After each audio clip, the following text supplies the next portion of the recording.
Please take notice of the important information appearing on your screen.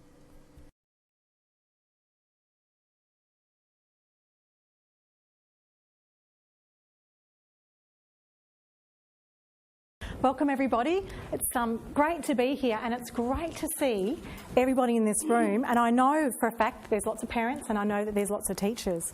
So that to me that's very hopeful, because we need to make lots of changes in Australia, as you'll soon see when I point out what's already going on overseas in other countries, and it's about time we in Australia caught up. So that's what I'm attempting to do, not only to help my own children, but to change the status quo for children with dyslexia right throughout Australia. So let me tell you a little bit about what I'm up to. This is just an introduction tonight. Dyslexia is very complex. It's very different for every child. I couldn't possibly tell you everything about it in 2 hours. I could probably talk to you about it for a week. So I'm going to give you a very brief overview tonight. I'm also going to give you a little bit of scientific data. I'm going to talk to you about some strategies that you can employ with your own children in the classroom, at home, and hopefully at the end, if I get a chance, I'll answer some of your questions too. All right, that's a book I've just written. It's called Helping Children with Dyslexia. And I wrote it because I started to research ways to help my own children. And this was up in Queensland, because I've just had 6 years living in Queensland, which was absolutely beautiful and I loved it. But I was struggling to get any sort of support across the board in the schools for the kids up in Queensland. And what happened was, as I did more and more research, more and more parents would come and seek me out and ask my advice on ways in which they could help their kids. I started to write an e-book of all things. I thought, I'll write an e-book, I'll put it up on the internet, and that way I can help parents. And I had so many people just constantly coming to me. I thought, this is silly, I'll just write a whole book. And I had lots of feedback saying that was the right way to go. All right, so I'm a parent, I'm a teacher. Since I've started on this journey, lots of people have also come and asked me for their help, and I discovered out in the dyslexia community, and that's across the board with assessors and psychologists, and even the people who are doing the scientific research, it's been going on for such a long time, particularly overseas, and yet in Australia there is still not a lot happening within our education system, and I know that there's a lot of parents in this room who would agree with me there. So what I said to a really good dyslexia assessor up in Queensland, I said, why is this the case? And she said, because with every other group where there's been a learning disability involved, perhaps the autism spectrum or one of those, there's been a really good parent lobby group. That's been the difference. So I said, well, why isn't there a parent lobby group in Australia? And she said, because no one has started one. And I said, well, is somebody going to do it? And she said, I think you should do it. So that's what's happened. I've become a one-man lobby group. And what I've discovered is that every single person I talk to, every family I speak to, every room I walk into at a social function, and I mention that I've written a book or I'm writing a book or whatever, you would be amazed how people who are affected by dyslexia continue to come out of the woodwork. So I realised that there's just a great need, and there was lots of people who were willing to stand up and speak. So I'll talk a little bit about the lobby group a little bit later on. Now, I'm just interested to know who you are, and the reason I have Mr. Bush on the screen there is because Mr. Bush was really instrumental in the No Children Left Behind policy in America, which did enormous things for learning disabilities and dyslexia in the States. So I'll talk a little bit more about what they do there in a little while. So what I'd like to know is, in the room here tonight, who is a parent of a child who has a learning struggle at school? Okay. All right, and who are our teachers amongst us tonight? Lots of teachers, fantastic. Glad to see you teachers. Who is both, like me? Bit of both. Yeah, I've been getting lots of emails lately from people who are both, which has been great. Okay. All right, so what am I doing? I just took my kids on a big camping holiday the year before last, and I wrote my book as I went. In libraries, outside my caravan. It took an enormous amount of research, as you can imagine, and then I had to not only do the research, I had to understand all the scientific reports, then I had to make them so everybody else could understand them, and then I had to send them all back to the scientists, make sure that they were happy with the way I'd produced the information, and then edit, and more editing. And anyone who knows me knows I'm very divergent, so I can think of 10 ways to write a sentence. And it took a lot of reading and rereading to get it right. And even so, it's not perfect, but that's okay. I know it was never going to be perfect, so I gave it a shot. And you can see at the top there, recently I was on the Richard Stubbs program, the afternoon program, and he was a really interesting character, a bit of a sparkle in his eye, gave me a bit of a hard time about my marketing strategies, anyone who listened to it. But I've got a business background now, so I know how to market. So I was using some of those. I had about 30 minutes sleep the night before that talk. I was so nervous. I couldn't eat my lunch before I went on. It was pure adrenaline. I was just so nervous. And but he was great, and he let me take that photo, which was terrific. Not long after that, I went on to ABC Radio in Tasmania, which was terrific. Elaine Harris, who is there, is just the most lovely, lovely lady and has a family history of dyslexia, so I knew all the questions to ask me. Not long after that, I went on Sunrise, which was a great experience. They gave me the questions the night before, all those people who said, gee, you did a great job. I had lots of rehearsing at 5:30 that morning in front of my mirror in my bathroom, and I rehearsed and rehearsed and rehearsed. They missed asking me one question, which was the question of how can parents help their children, which was a bit disappointing. But I had a journalist friend who said to me, just do not pause for breath. If you don't pause for breath, they won't cut you off and they won't change direction on you. So I just went for it. So that was great. And then since then, I've also done a breakfast program in Adelaide. And I would do more, but I can't tell you how much interest that has generated in what I'm doing. And my inbox at home has gone absolutely crazy, and just managing all those emails, because it's hard not to write an email back, as you can imagine, when somebody's asking you or for a point in direction or for some advice. So that's what I've been doing. So I will try and do some more media soon, because there's a lot of interest in what I'm doing. It's just I've also got 3 children who take up most of my time and energy, and they're my first priority. All right, there they all are. My little Aussies, and that's when they were very, very young, living up in Queensland. We have no TV in our household between Mondays and Thursdays, so we fill that with lots of other stuff, and dress-ups is one of the things that we do. And on the left-hand side is my son Riley, on your left, yes. And he was 6, and this is the time I discovered he was going to start to struggle at school, and I couldn't work out why. So that was the beginning of my journey, my 6-year-old boy. All right.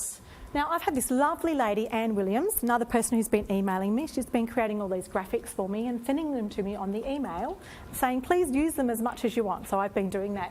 And what that basically is telling you, in very, very firm terms, is that America is doing a lot to help their children with learning disabilities, specifically dyslexia. They offer screening in schools. They offer diagnosis through their education departments. The kids get IEPs. They get access to dyslexia-friendly schools, dyslexia-friendly programs. There's inclusive technology involved. And basically, once that's put in place, that goes right throughout their education, including their university education. All right? So once you've got it, you get it right throughout.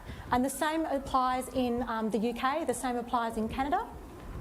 And in Australia, we're a long way behind. And people say to me, why is this so? And it's a really interesting question. I met with a really knowledgeable lady this week and last week called Joanne Webber, and she has just got so much knowledge in this area, I can't tell you. She's like the encyclopedia for me of what I've learnt in this short amount of time. She's been doing her whole life, yet no one really knows who she is. But she's just fantastic, and she said to me, the reason we're so far behind is that there's been too many mixed messages going to the government. There's been one scientist over here talking about this process, and another scientist over here talking about this type of dyslexia, and an educator over here saying this is the best program, and someone over here saying, oh no, this is, and yet in many instances they're not scientifically proven anyway. A lot of the programs we're using in our schools aren't scientifically proven. In America, they have to be scientifically proven before they're allowed to use them in schools. So there's a big lag. So it's something that we really do need to address here. We have this amazingly beautiful country, every opportunity available to our children, and this is just a major gap that just has to be fixed. So I'm aiming to help that happen. All right, this is another one of Anne's emails she sent to me. On average, 1 in 3 kids in every classroom will either have dyslexia or dyscalculia. Now, dyscalculia is the maths version of dyslexia, and people with dyslexia may have it, they may not. People with auditory processing difficulties may or may not. It's really quite complicated for each child, but she's saying, is your child one of them? So why the big deal about dyslexia?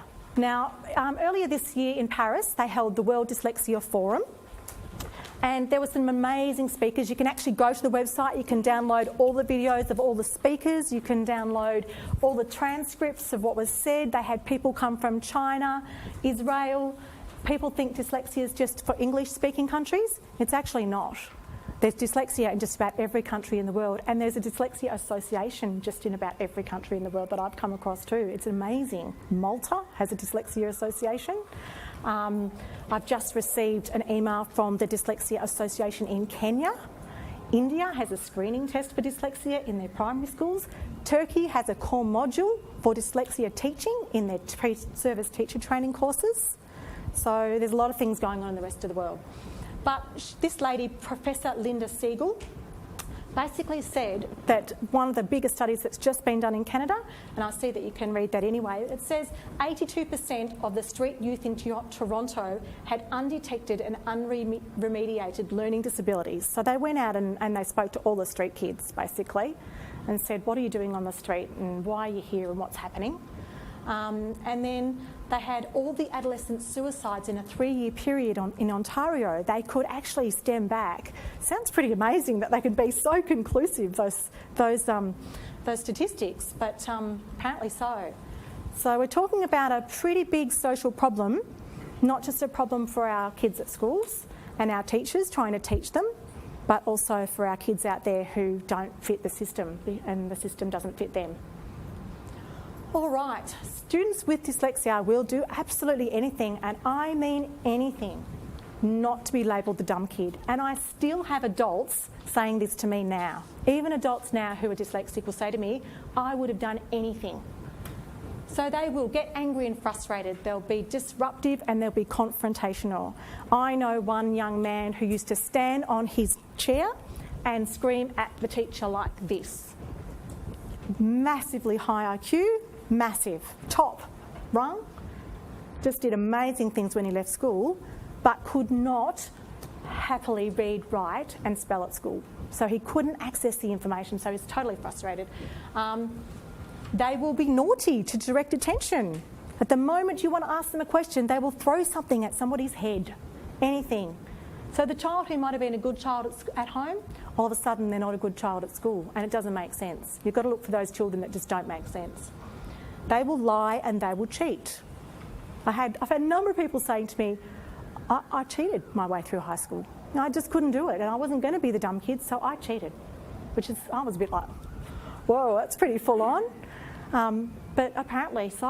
And I was actually at a ballet, one night at ballet with my daughter, and I said to this lady, she said, oh, all 3 of my kids have got dyslexia. They're not diagnosed, I don't want them diagnosed. And I said, that's fine. And she said, I've got it too. And she said, yeah. I said, well, what do you do now? And she said, well, I run a sports management company.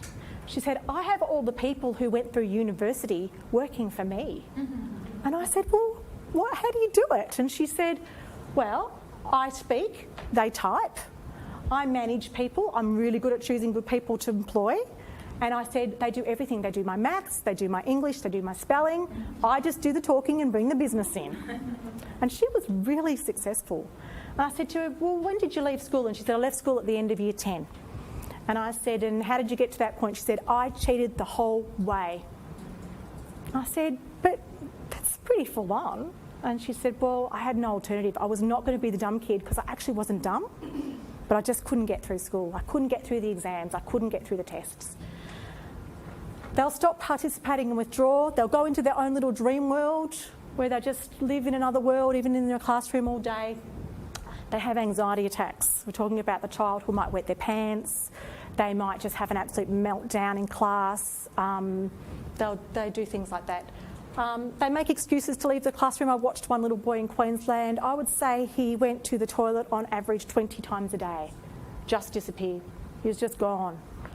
No one picked it up though, mind you. I was thinking, doesn't that be strange? I sort of picked it up because I just watch and see what happens, but no one else did. And of course, as they get older, they will avoid going to school altogether. So how being dyslexic can make a child feel? Basically, in a nutshell, they feel flawed. They know they're not dumb. They know they're smart. They can't work out why they're not being able to operate at school. And then the feelings of worthlessness start to creep in as they lose their confidence, because at school the peer group becomes so important. So therefore, they either go one way or the other. They define themselves in another way by being fantastic at sport, fantastic at singing, fantastic at debating, or science experiments, or they go the other way and they just lose the plot altogether in terms of their confidence and their self-esteem. So this is the definition of dyslexia as just written up by the Dyslexia Working Party, who produced the report that went to Bill Shorten in January of this year, prior to the government changing over. So we kind of just got this working party, we just got the document, and then government changed, which is often what happens. You just get the ball rolling and then governments change. So this is what they came up with. They said, dyslexia is a language-based learning disability of neurological origin. In other words, nerds in your brain. It primarily affects the skills involved in accurate and fluent word reading and spelling. It is frequently associated with difficulties of phonological processing. It occurs across a range of intellectual abilities.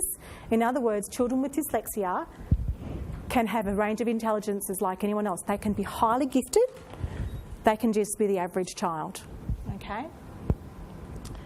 It occurs across, I've said that, with no distinct cut-off points. It is viewed as a lifelong disability that often does not respond as expected to best practiced evidence-based classroom methods for teaching reading. Now, I think that definition in my mind is a little bit narrow. To me, dyslexia affects more than reading, because I see dyslexia as an umbrella term. So it just depends what your definition is. Is dyslexia just reading, writing, spelling? Or does it have other factors? This is a must-read book. What this man did, Norman Deutsch, is he went out and he interviewed all the neuropsychologists and cognitive scientists around the whole world who were doing anything of note, and he said, what is happening with brain plasticity out there? That is the brain's ability to change itself after it's been damaged, or if you want to overcome a weakness, or you want to slow down the ageing process, or you want to overcome stroke, or you want to overcome a learning disability. In this book, there are a number of people who have overcome learning disabilities, and when they use MRI scans, their brains are perfectly normal and all evidence of dyslexia is gone. The brain that changes itself. These are two wonderful, wonderful people who helped me write my book. At the top there is Dr. Silvia Paraschini. She's Italian and works at Oxford University in the Wellcome Trust Centre for Human Genetics. And below that is Dr. John Stein, or he's Professor John Stein. He is probably, along with Dr. Sally Shaywitz, one of the world-leading dyslexia experts. And when I sent him an email and said, I'm going to write this book for parents, and I'm going to write it so that everyone can understand it, but your research is fantastic. Can I take your research and put it in the book, and will you help me? And he wrote back and said, I can think of nothing more exciting than to have my work in a book that parents read. Because he said, at the moment, only academics read my work. Only politicians sometimes read my work. He said, the parents never get to see it. So I read that many of his reports and his scientific research, gave me access to everything. And I read and read and read and read. And as you can imagine, as I read, I understood the lingo a lot better. And I managed to sort of weave it into a fairly easy to understand. I hope it's easy to understand. Who in the room has actually read my book? Has anyone read it yet? There's a number of theories on what dyslexia is, and I must point this out to you. There's a theory based on the cerebellum at the back of the brain. There's another theory based on phonology, how the brain hears sounds. The theory that made the most sense to me was this theory, and that's why I went down this path. Okay, this is the Magnocellular theory. When I was reading my book onto the DVD, which is in the back, Oh, I actually gave that one to a security guard whose wife had dyslexia. When I was reading it, the number of times I had to go back through all the scientific chapters and reread, I just got completely confused. But basically what it says is the brain is full of specialised neurons. They fire, as does an electrical cable, when electrical messages are being passed along it. With the magnocellular theory, basically those neurons that are responsible for processing and receiving the information aren't quite connected as effectively and as efficiently as somebody who doesn't have dyslexia. Their brains are not, and I'll say it again, their brains are not flawed or defective. There's people with brains like this in all of the history of mankind. And John Stein said to me, he said, if people with dyslexia were defective or flawed, they all would have been eaten by saber-toothed tigers by now. He said, and they haven't been, and the reason they haven't been is there's a lot of people who think their brains are actually high-level brains. They're high-level strategists, high-level thinkers, all those things. So, yeah, it just depends on in which area you look at the way a dyslexic brain works. So he basically says, based on about 50,000 research studies, that the magnet cells may be connecting ineffectively, they may be smaller, they may be slower to respond, they may have got lost in the grey matter when the brain was being formed in uterine, but basically they're just not connected as well. So the message is just, it's not a direct path. All right, I'll talk to you a little bit more about that in a minute. Dyslexia, dyspraxia, ADHD, specific language impairment and autistic spectrum share many features and run in many families. You can have more than one. You may have dyslexia and have nothing else. You may have autism and have nothing else. All right? But what John says is all their research shows that they overlap. So a child with autism, approximately 40% of them will have dyslexia. All right? So there's definitely an overlap in some families. All right, now in the UK, in Canada and in the USA, dyslexia is an umbrella term. Now I've given you guys an umbrella picture that comes out of my book, which shows all the different words that specialists will throw at you when they're talking to you about your diagnostic reports, or your occupational therapist might say, let's go down this path. Your, a speech pathologist may go down this path. So what you find is, depending on who you go to see to help your child, you will get a different set of terms, because there's no general consensus for the way in which we describe learning disabilities yet. Okay? So what you find is you've got dyslexia, difficulty with reading. You've got dysphasia or apraxia, difficulty getting the words out when you want to speak. Okay, if you have a child with that, there's an amazing association in America that's just based on that. Dysgraphia, difficulty with writing, keeping control of your pencil. Then you've got dyspraxia. Now, dyspraxia is a little bit different again. It can affect reading and writing, it may not, but it does tend to affect your spatial awareness and your balance. All right? And often other learning issues too. Auditory dyslexia, auditory processing difficulties, okay, or CAPD, some parents will know that as. Visual dyslexia, the words don't behave on the page, they misbehave. You've got executive dysfunction, cannot organise themselves or think orderly or put processes in place to move from one point to another. You've got dyscalculia, which is what I've talked before about. I've got a feeling I've got that one after reading all these books on that. I wasn't that great at maths at school. And you've got memory. So quite often you can be teaching a child with dyslexia something over and over and over again, and they just don't remember it. They just don't remember it. They don't have that long-term, often short-term and long-term memory happening. All right, but in America, in the UK and in Canada, if you have a child that falls under the category of learning disabled, you get educational support, funding, access to dyslexia-friendly schools, and all the rest of it that goes along with it. All right, so here's my very general basic dyslexia definition. I call it the 5+1 combination.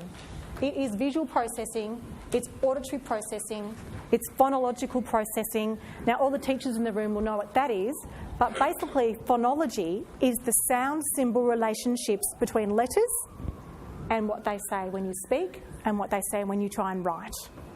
Okay, so phonology is sound symbol relationships. I've just done a parenting course for 5 weeks for parents of children with learning difficulties to see what was being offered. And phonology was the one that the parents didn't understand the most. So teachers, when you're talking to parents, they don't really get it. You might just need to work a little bit harder to help them understand phonology. Executive dysfunction, that ability to organise themselves. The memory, to remember what they've learnt. They might remember it for the spelling test last Friday, but they have to use the same word next Wednesday and it's gone. It's not there anymore. They might know their 6 times tables today, but they might not know their 6 times tables tomorrow. The answers are actually in their head. They just can't find them when they need them. Okay, so it's there. The memory's playing tricks on them. And we've got a slow processing speed or delay. Now that is the best way to describe this is when you're a teacher and you're standing out the front and you're giving out maths problems. Some children in the class go bang, bang, bang, bang, bang. They get every answer. Some children don't. They will still be working on the first problem by the time you've moved on to the third problem. Their hand shoots up. They answered the first answer. They got it right, mind you. But everyone in the class bursts into laughter because they're now on question number 3 and they've just worked out the answer to question number 1. All right? It's the ability to get the words out of your mouth when you want to say something.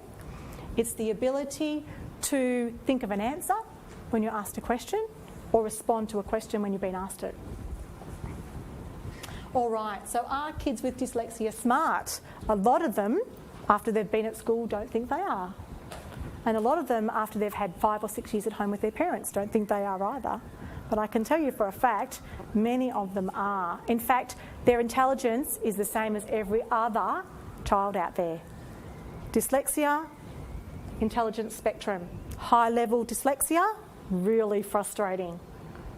Okay, dyslexia is very frustrating. So there's some people who are amazingly successful who've got, I'll swap sides a bit, who have got dyslexia. We've got Richard Branson, of course, who wrote the foreword of my book, which was just fantastic. What an amazing man to do that for me.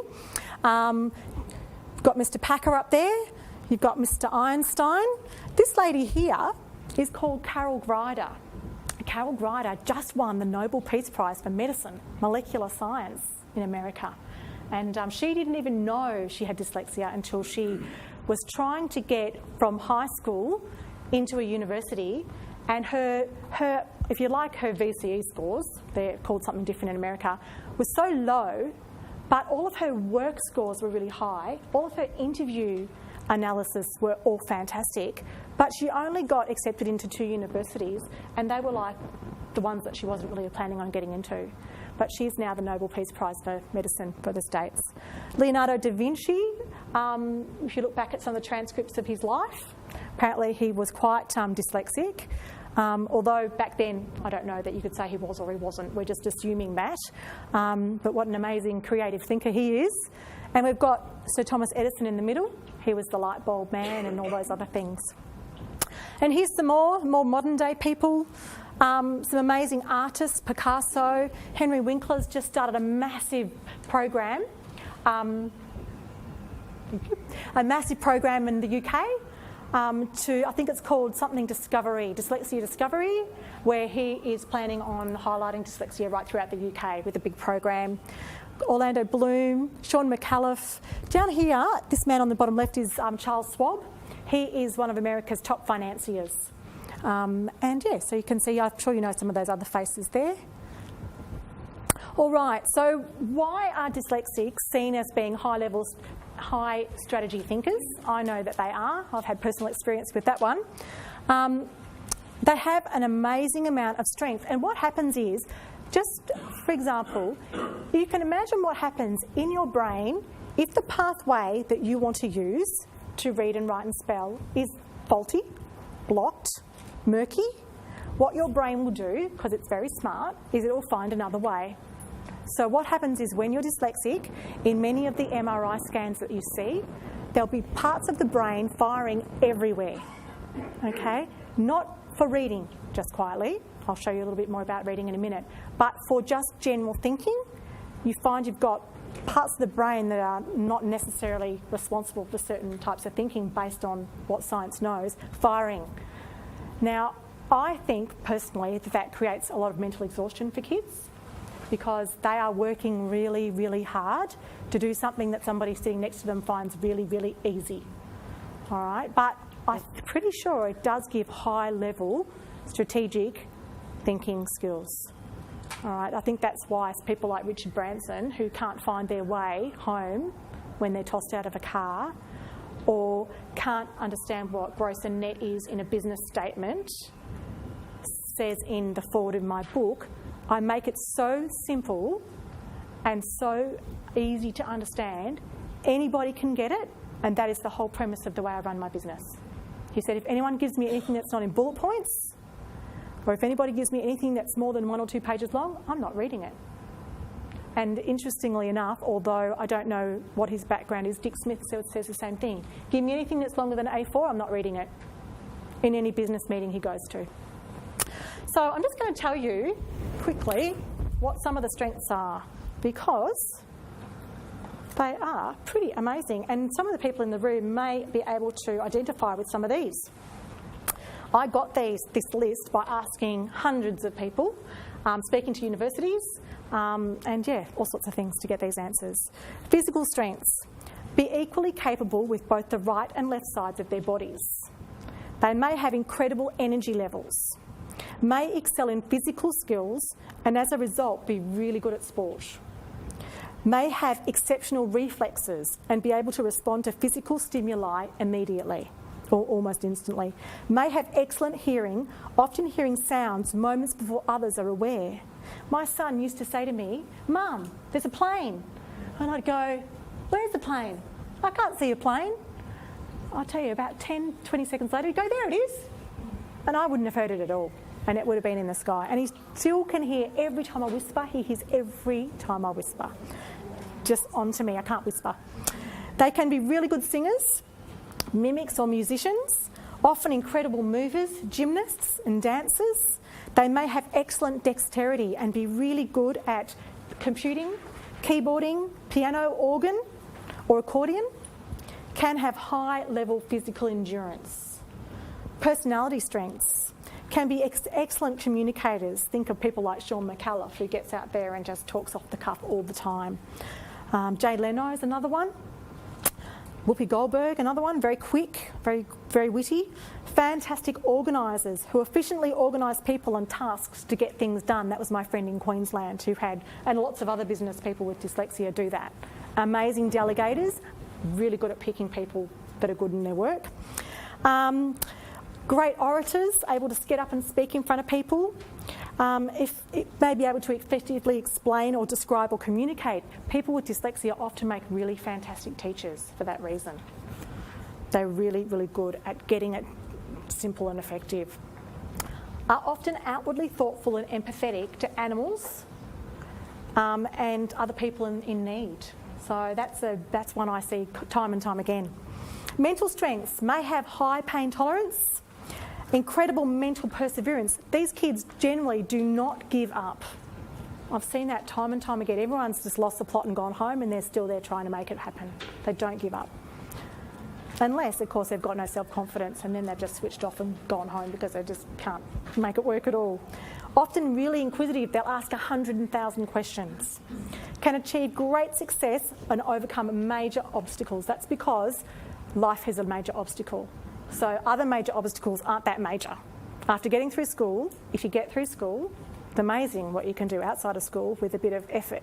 Because we all know it's not about the high level intelligence when it comes to school success. It's the kids that try the hardest and stay the motivated. They're the ones that do really well. You can have super intelligent kids who just are not interested in learning, and you know they're smart, but they're just not into it.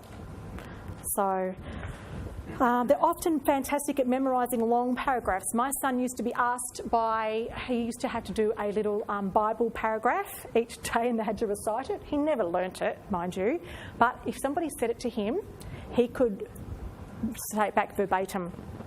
So all the kids in class would ask him and he would just spill it off and he'd say, right, this is the paragraph for today, everybody, and everyone would get it.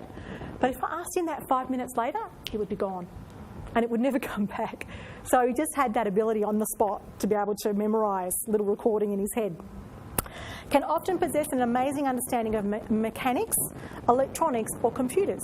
I had a guy who did some moving of some things around our house and I said to him, he asked me what I did. I said, I'd just written this book, and he goes, oh, I had that. He's another one who told me he cheated his way through high school, high-level private school. School never picked it up. This was a long time ago. I'm sure they would now. School never picked it up. And he left at the end of year 10. He could not read or write or spell at all. And he said to me, I can put engines together from the inside out and the outside in. I can actually visualise the engine and every part and where it needs to go before I start.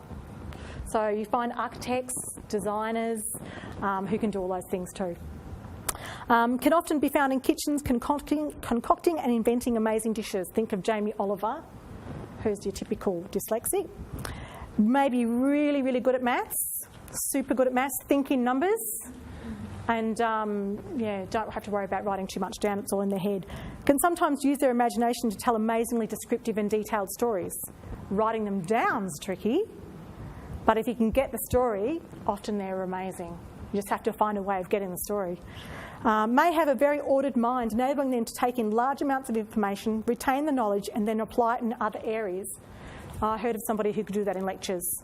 They could actually take in a whole lecture, rearrange it, and then put it in a whole other format, and it was all done in their head.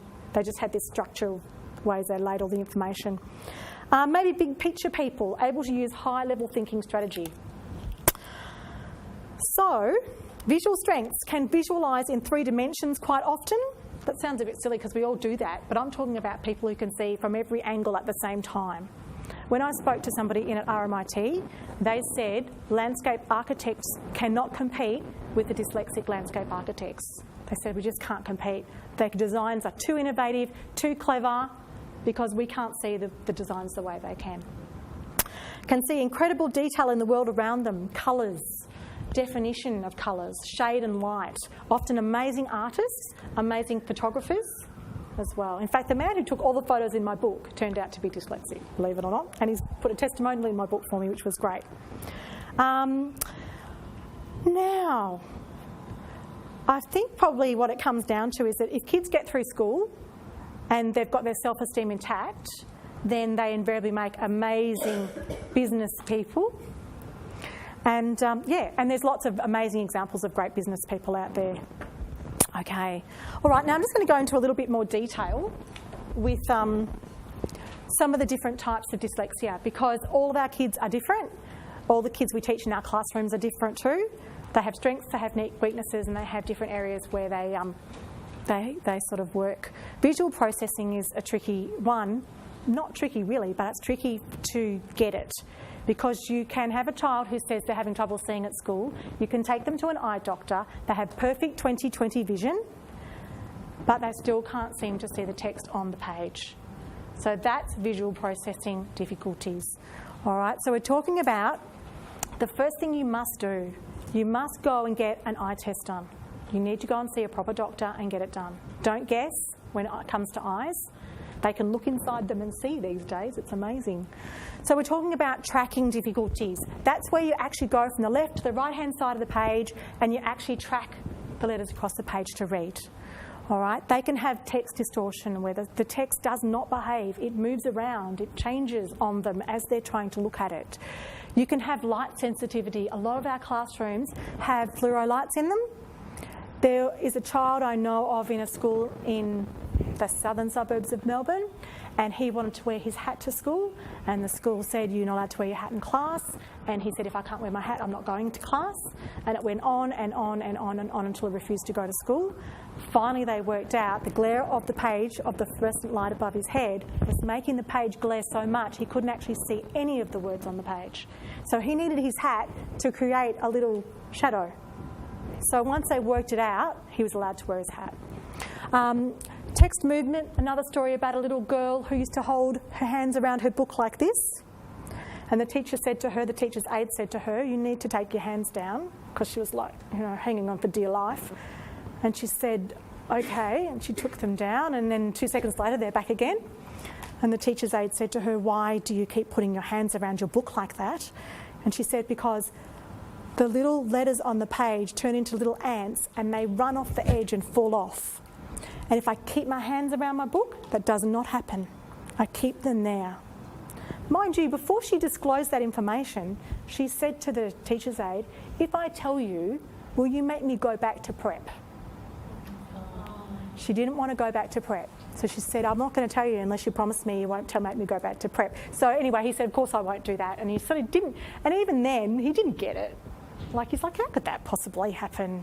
You know, that's really strange. Slow processing rates, in other words, are really slow and laborious to read, very common for dyslexic people. Comprehension, they can read really well, seemingly, but nothing is going in, absolutely nothing. You can ask them what the shirt was it red, was there a boy called Tom in the sentence? No idea. So you've got to try and get them actively engaged the whole time. Then you've got things like visual perception. That's like trying to catch a ball, trying to deal with the space around you, constantly knocking things over in your space, dropping things, bumping into other people. You've got concentration levels, can take a lot of energy to read and to focus, so they tend to lose concentration and drift off and go elsewhere. Strain and fatigue. I know my second son would come home and say to me, I have got the worst headache, Mum. I can't, my head is going to explode. Never had a headache in his life. Never. Didn't even know, don't think he even knew what a headache was. And it turned out to be the fact that he was a long way back and he was having trouble seeing the text, and while he was trying to copy, it was just doing his brain in. He just couldn't get it. All right, exercise time, everybody. If you have a look in your little page there, you will see a piece of Russian. I'm going to ask you, if you've got a pen, to write your Russian, but I want you to write it in mirror image. Not as you see it, in mirror image.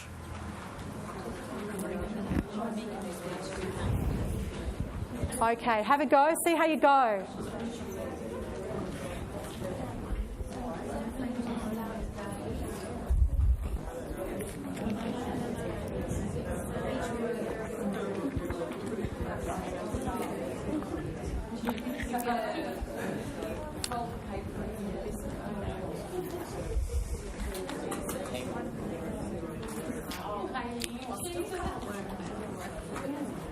$20 more seconds, hurry up.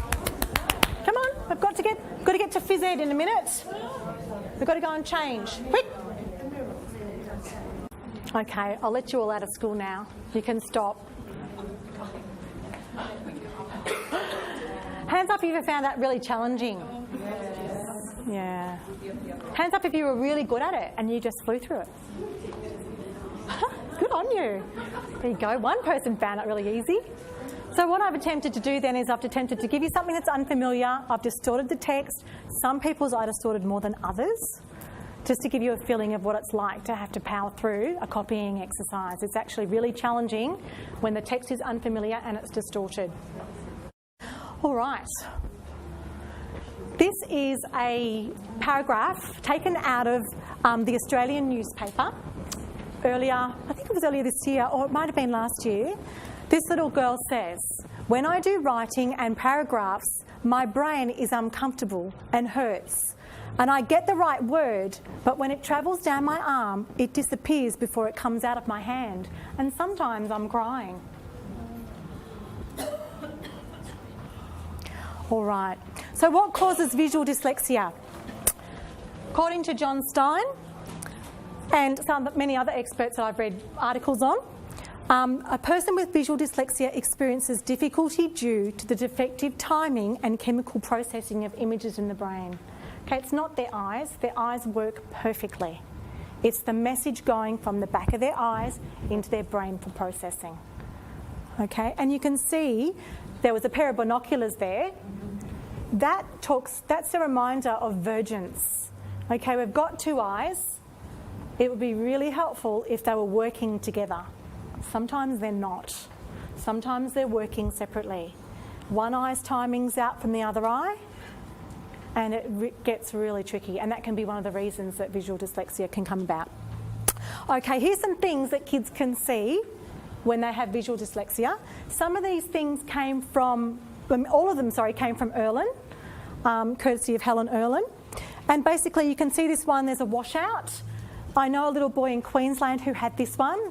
At the end of grade 1, he, highly intelligent boy, was not reading, major struggles. Every time the reader came out at night, he would cry. He just couldn't get it. And his mum thought, I don't know what's going on, this is really strange. She travelled to New Zealand to visit some family, and one of the family members had had some experience with Erlen at that stage, and said, you need to go and get him checked. And she took him, I think, to Kit McGrath, and they did a pre-Erlen screening test. You can get pre-Erlen screening tests done, which is a good idea if you don't want to go and spend a lot of money. But they put a pair of blue glasses on her son. He said, oh, the letters have all joined up. I can see all the letters. So in a space of exactly 4 months, he went from being the worst reader in his class to being in the top 3 because his glasses made the letters join up. And he still has that success when he wears his glasses, and he's absolutely powering now. All right, so they don't work for everybody, but they do work for some people. Here's some more things. Halo, I gave you a bit of halo on your text. There's the swirl.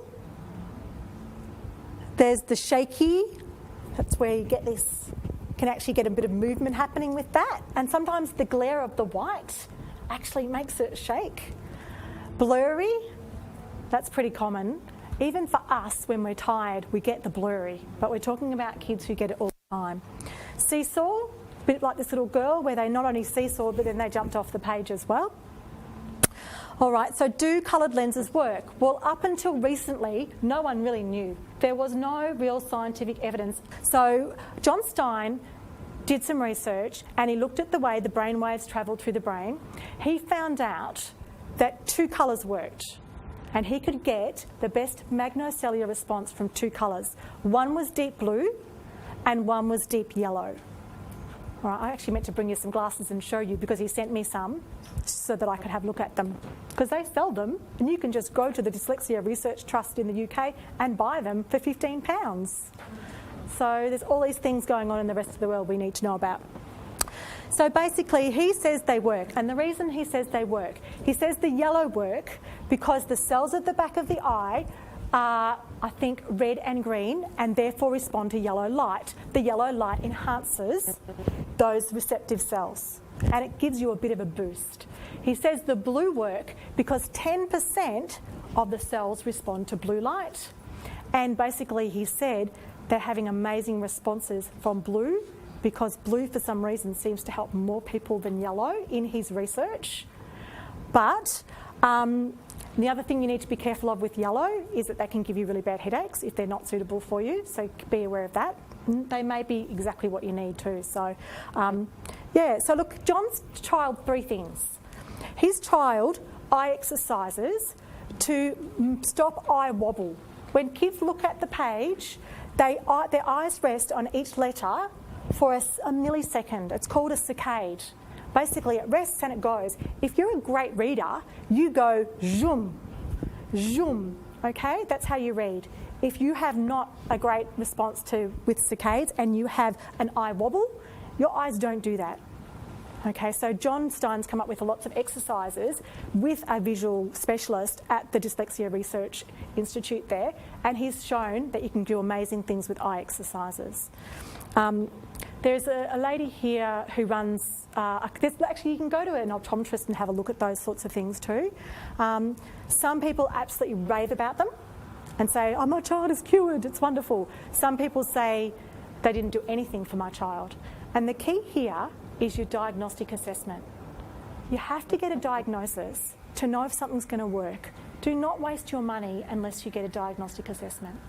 Okay, I've had emails in the last 2 months from people who have spent just upwards of $20,000 trying to find solutions for their children, and they still don't have a diagnosis that has led them to where they need to go to help their children. So be very careful.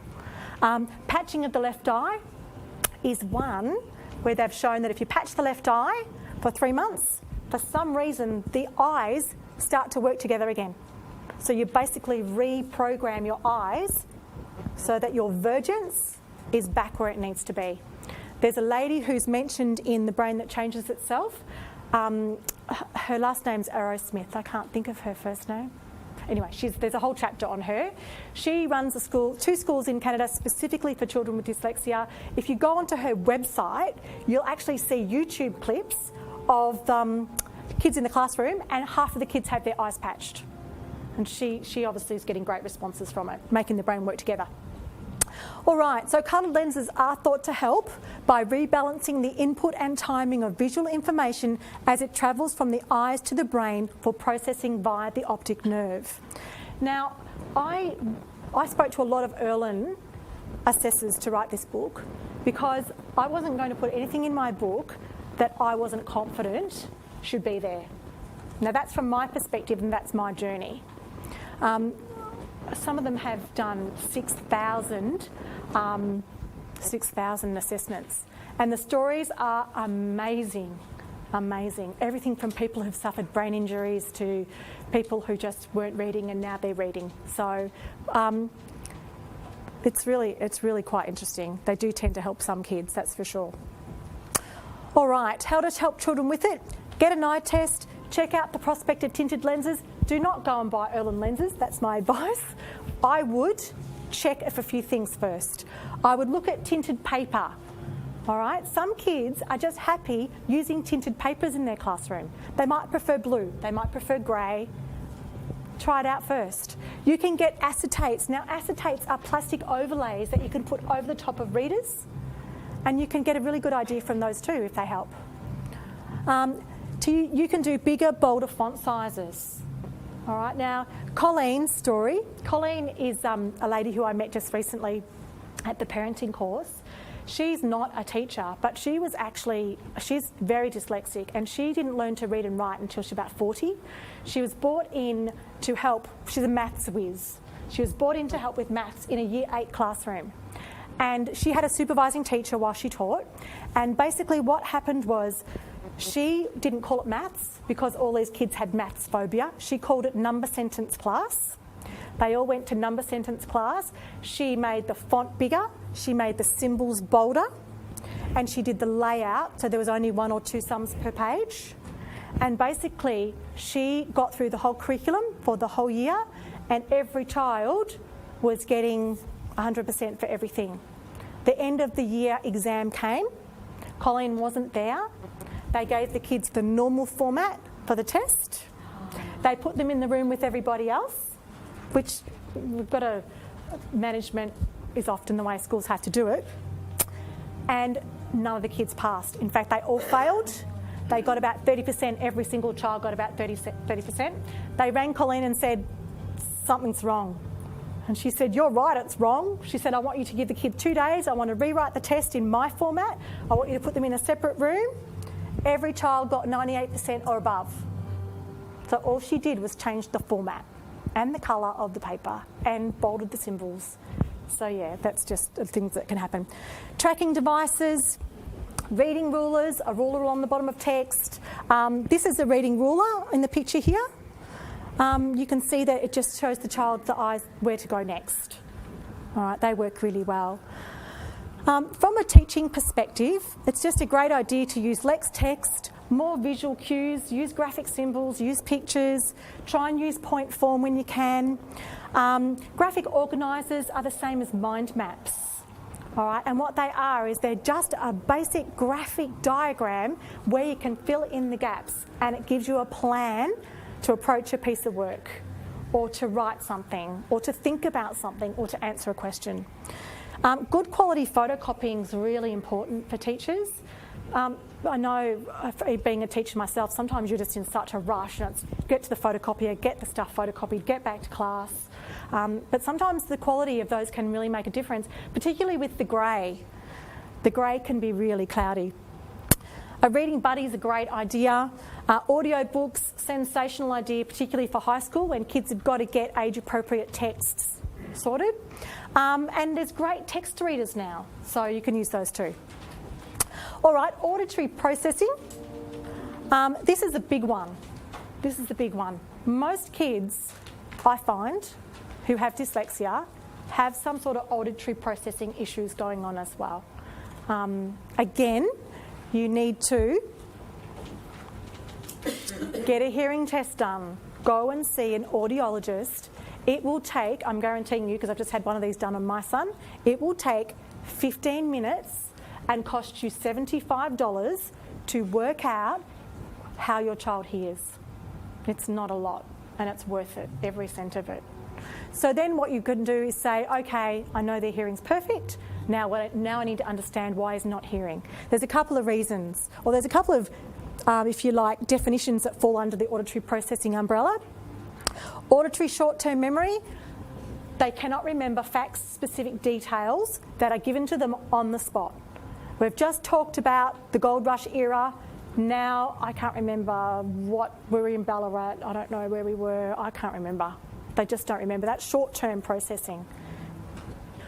We've got auditory working memory. This is a really big one for kids. Sometimes when kids struggle in this area, people think they have no memory. They actually do have quite a good memory quite often. If you think of it like this, listen, thinking, listen, thinking, listen, thinking. Normal person, woo, woo, woo, woo, can think and process. Child with auditory processing difficulty, slow. Think broadband versus dial-up. All right, it's slow. Okay, long-term memory, our auditory long-term memory is our memory bank. Okay, it's what we draw upon to remember the name of our teacher in prep, or what mum asked me to get at the supermarket when she asked me to walk down half an hour ago. Okay, we've got auditory sequencing deficit. In other words, they get the sounds out of order. It can be something as simple as the word like footprints instead of footprints. The sounds get mixed. Or it can be the fact that they've been given a task, go and do A, B, C, D, E, and then come back to me, and they do D and they do B, and they forgot what A and the rest of it was. Okay. Phonological awareness, that's the ability to hear sounds in letters so that you can then apply them to words. Okay, a big one. A lot of people who have dyslexia struggle to spell. All right, they're not good spellers. They can't hear the sounds. And when they can hear them, they don't know which letters represent them. Now, auditory figure ground discrepancy is something that if you've ever had a diagnostic test done on your child, comes up a lot. It is really, really basic. It basically is they cannot filter out background noise. They can't. If there's a child next to them talking, if there's somebody in the room being noisy, if there's kids walking past in the corridor, they will not hear a teacher's voice. They just can't hear it. It just goes. It's a really big one. Is that why music therapy can be very beneficial to children with dyslexia? The question was, is that why music therapy quite often is beneficial to children with dyslexia? I've actually just... I don't know the answer to your question. I know there's scientific research. I actually asked a music teacher for some recently. I didn't get what I needed from them. I'm going to look into it a little bit more, but I have heard, yes, that early music training and music training can be really beneficial. I don't know why though, but I do want to find out. Yep. All right. So, auditory processing disorder, an inability to attend, discriminate, recognise, understand or analyse auditory information can adversely impact on a child's ability to listen, comprehend and learn, especially when they're trying to read, write and spell. Okay? What causes it? Really interesting. I googled this and I've read lots on it. You get a lot of the from everybody, even from the National Institute of Deafness and other communicative disorders, I got that we're not really sure. They don't really know. John Stein says it's magnocellular. He goes down that path. That's his thing. A history of ear infections can sometimes be a common thread with kids like this. Fluids over long periods of time, you know, in those years, those formative years where they're hearing sounds. Learning to speak, prep, grade 1. learning to read, basic readers. They just didn't hear it at the time because their ears were either full of fluid or they had ongoing ear infection. So it seems to be a bit of a common thread. This white noise is noise from traffic. It's noise from computers. It's buzzing, it's whirring, it's televisions going on in the background. One of the neuroscientists in that book, The Brain That Changes Itself, has actually done a lot of studies on children who live over train stations and tube stations and things like that. And they've basically proven now that if a child is exposed to a lot of white noise throughout their development of their hearing skills, so sort of from 0 to 5, then their auditory processing skills aren't as good as kids who had complete silence, particularly while they slept. A lot of parents like to play music while their children sleep to try and block out other noise. They don't say that's a good idea. I know some parents love to do that, and I know it's very soothing for some children, but that's what that scientist came up with. John Stein says magnocellular deficits based on what the cells aren't connecting effectively and efficiently, and of course it can be associated with other learning difficulties. How good are your listening skills? We're going to do another very quick exercise. Okay, now what you're going to do, Jill, you're going to start and you're going to read loudly and clearly to our audience. When I tap you on the shoulder, you're going to start. Same deal, loudly and clearly to everybody. Okay, off you go, Jill. A mother held her new baby and very slowly rocked him back and forth, back and forth, back and forth. And while she held him, she sang, I love you forever, I'm like you for always, as long as I'm living, my baby will be. Okay. Scotland Yard inspector was indeed waiting on the platform and greeted us warmly. Well, Monsieur Poirot, this is good. What you like to hear on this one? Tip-top history, isn't it? Okay, stop. That baby grew. He grew, he grew, and he grew. And he grew till he was 2. Now start reading. I read this right. You keep reading. The Years older, and he ran all around the house. He pulled the books out of the shelves. He pulled the food off the fridge, and he looked at his mother's watch and flushed it down the toilet. Sometimes the mother would yell, "This child is driving me crazy." Over time, Did you see what happens? You can't work out who to listen to. You start listening to one and then you get move to the other and then you go, oh, that one's really interested me. I heard that to start with. And then you come back to wondering what's going on the station. Okay, go again. at night time, when the 2-year-old You too? was quiet, Must have she been opened the barley door to go to his right in room, that tiptoed across the floor. So altered, so faded, worn down by acute suffering of every kind. Hardly could I believe the melancholy, the sickly figure before me. So be the remains of the lovely, blooming, healthful girl on whom I had once donated. What I endured in her so beholding her, but I have no time to wound your feelings by attempting to describe it. Stop dinner, and he never wanted to take a bath. Stop now. We're getting carried away here. Thank you. Thank you. That's an auditory processing disorder. You can't listen to all that at once, and that's often what happens to our kids. The TV's going, the radio's going, mum's talking, brother's in the back seat fighting. It just goes on and on. They can't discriminate which of the sounds they're meant to be listening to, and quite often it's the one that you want them to listen to because you're giving the instructions. All right. Now, I chose these 3 authors. This one's called Robert Munsch. This, of course, was Agatha Christie and Jane Austen. All absolutely dreadful spellers. Dreadful spellers. Robert Munsch is dyslexic, and he's got a great website, and you can download a lot of his audios of his books for free. It's on the website. And these guys, I've actually got transcripts of some of their early work, and very interesting spelling, I could say. Okay, we'll keep going. All right, so symptoms. They're probably ones that you know well. Difficulty concentrating, easily distracted, can't remember multi-step directions. They miss instructions or they mix them up. They're often in the wrong place at the wrong time. Okay? They can appear to have a poor memory, but in actual fact, they just didn't hear it right. Their memory is okay. They need more time or repetition of instructions. They can have a low academic performance because they just don't understand what it is they're meant to be doing. They can have difficulty with the correct pronunciation of words. They can have difficulty with reading comprehension, spelling and vocab. How to help children with it? All right, reduce the background noise. Seat children towards the front of the class, facing the front where they can see your mouth moving. Ask for quiet when giving instructions. Arrange a cue or make contact with the child before giving instructions. So if you know you've got a child in your class with an auditory processing disorder, it doesn't hurt to actually give them a signal that you're about to start giving instructions. And that can be a private cue. It can be something that just you and they share. Okay? Get children to repeat the instructions back to you, something that we all learn to do with our toddlers. Doesn't hurt to do it with the kids when they get a bit older too.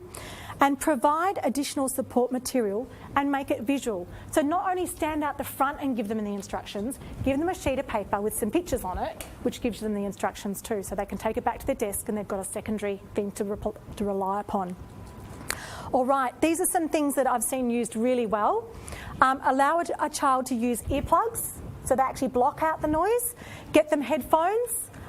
Those wonderful noise-cancelling headphones that you use on aeroplanes can be used in the classroom as well, and they block out the noise and let the kids concentrate. You can even put an iPod on silent these days, and you can actually see lots of the dyslexia websites. You'll see kids with earphones in and they're on silent. It just gets them get on with the job at hand.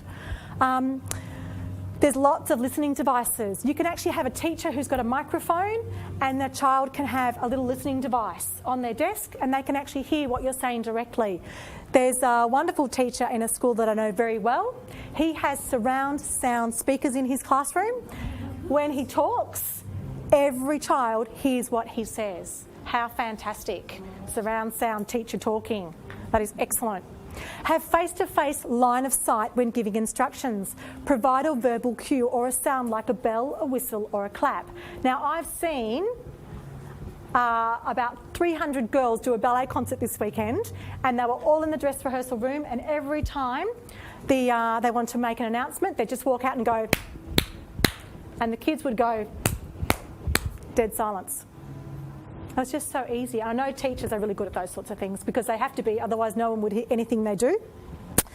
Try and vary the way you speak. I tested this theory a number of times with my prep class. I found I was getting louder, louder, louder, louder, louder, and at the end I was losing my voice, I was getting stressed, so I started to whisper like this. And everyone had to listen really carefully because otherwise they would miss out on what they had to do. Sometimes I'd change the accent of the way I spoke. You can do lots of fun things to make it fun for kids, so they actually listen. Just change it around a bit. Keep instructions short. Do the 1, 2, 3 method. Go to your bag, get your library book, get your lunchbox, get your diary.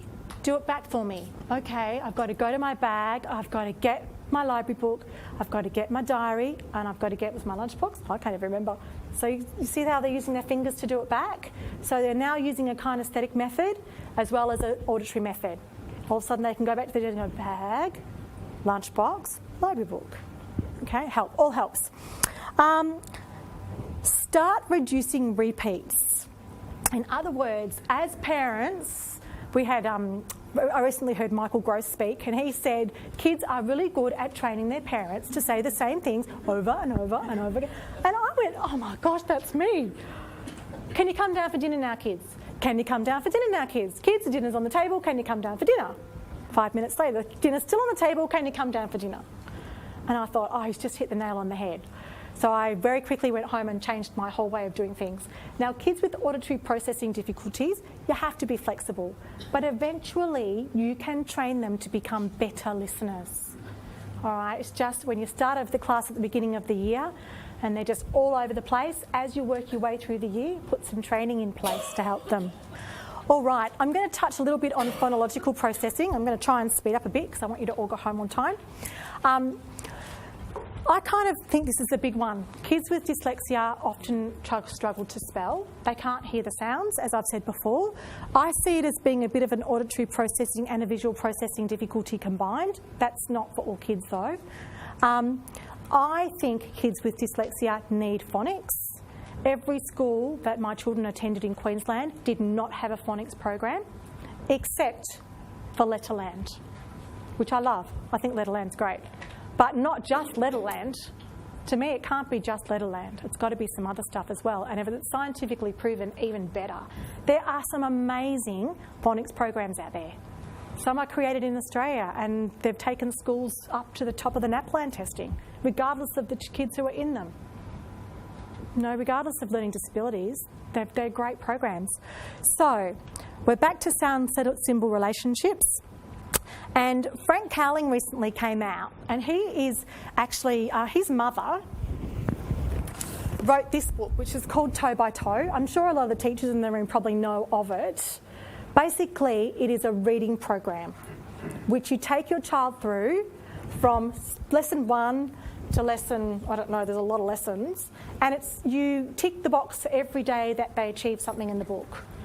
This program has taught, this actual book alone has taught something like 160,000 people to read, people from English as a second language backgrounds, as well as kids with dyslexia. What it does is it gives them rules to follow.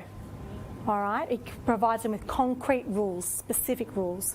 Now, Frank came out and spoke at one of the local schools, and I went to hear him speak because I quite like Toe by Toe, and if you use it properly, and you're committed to it, because obviously it takes a lot of time and effort, then you can get great results from it. But he basically said in his talk, there are 26 letters in the English language. There is approximately, or actually he was definite because his mother had studied it, 1,180 possible sound combinations that those letters can make.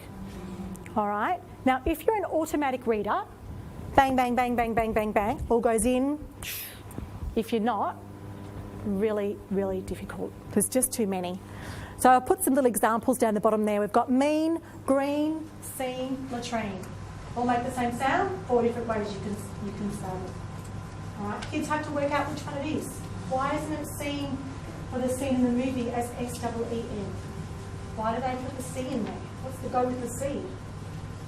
Okay, not only do they have to learn why it is the C, they have to remember it. Okay, high, sky, pie, by. And Frank had, if you ever get a chance to go and see Frank Cowling speak, I highly recommend it. It's very, very entertaining.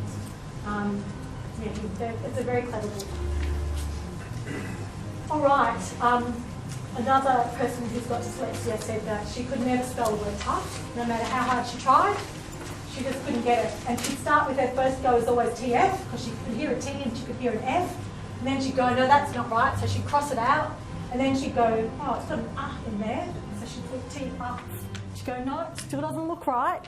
Oh, just grab another F and stick it on the end. That'll help. That's the strong F sound. And then in the end, she said, I still didn't look right, so I stuffed an E on the end just to help me make it. She said, that's how I always spell tough. So it gets really tricky. Having reduced spelling skills affects writing. What you will find is even children with dyslexia, even if they are the most incredible storytellers with the most amazing imaginations, will write, I had a good day. It was good. I like soccer. Even if they can write a 5,000-word essay on something amazing that happened on the weekend, they will not if they have to spell and their spelling trips them up. They just will not. So it's a bit of a shame because it stops their amazing writing skills. All right, exercise time 3. Just find a scrap piece of paper anywhere on your book. Teachers, you're going to be good at this. Parents, you might find it a bit trickier. You are going to write a sentence for me. You are not allowed to spell it correctly. You have to spell it phonetically. Okay? That means you have to write only what the sounds are that you hear. Okay? Only the sounds that you hear. So here is your sentence. Today is Tuesday. I am at a talk about dyslexia at Federation Estate.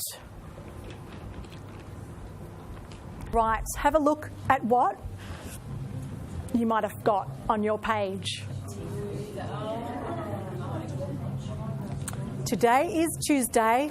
I am at a talk about dyslexia at Federation House. Oh, sorry, I said estate, didn't I? Sorry. House, estate. All right, here's some examples. Great writer, bad speller, slow reader. Chaucer, 14th century, says of one of his characters, she would weep if that she saw a mouse caught in a trap. The title page of Richard III, a play by Shakespeare, first printed in 1597, tells of the king's pitiful murder of his innocent nephews. And the sainted Jane Austen, in the novel Sense and Sensibility, written in 1811, spells stopped as stopped with a T on the end, and scissors as scissors with ARS on the end. Rotten spellers can also take comfort in the fact that even some modern authors like F. Scott Fitzgerald have succeeded splendidly, even though they couldn't spell. Apparently, according to a lobby group in America that's trying to change the whole English language so that we can all spell it more easily, 50% of people struggle to spell well. I'm not sure if that's reflective in some of our classrooms, but apparently that's the case. I'm sure they don't all have dyslexia. Some people just don't hear the sounds. So English Sminglish. English is a frustrating, illogical, ridiculous language, but it also happens to be beautiful, expressive, and is the language of the developed world. Children are born logical. English is not logical. Being competent with our use of the English language is imperative for our success at school. Okay, that's the way school's designed. You've got to be good at reading, writing and spelling to do well at school. There's no other way. You have to be good at it.